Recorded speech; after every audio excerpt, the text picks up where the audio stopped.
10 Ways How to Have an Easy Labor.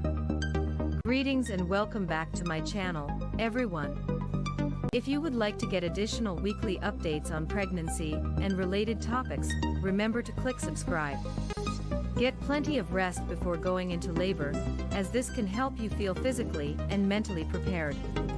Consider enrolling in a childbirth education class to learn more about the labor process and what to anticipate.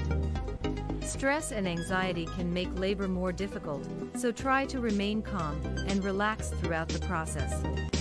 Use relaxation techniques, such as deep breathing and visualization, to help you cope with contractions.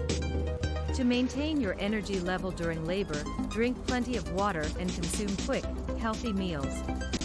To help you cope with contractions, think about using complementary pain management methods like acupuncture or massage. Have a support person by your side while giving birth, whether it be a partner, friend, or family member. Follow your healthcare provider's instructions and listen to your body to help the labor progress smoothly. To help you manage contractions, think about using non-medical pain relief techniques like a birthing ball or a warm bath. Remember that every labor is different, and what works for one person may not work for another. It's important to stay flexible and open to different approaches to help make your labor as easy as possible.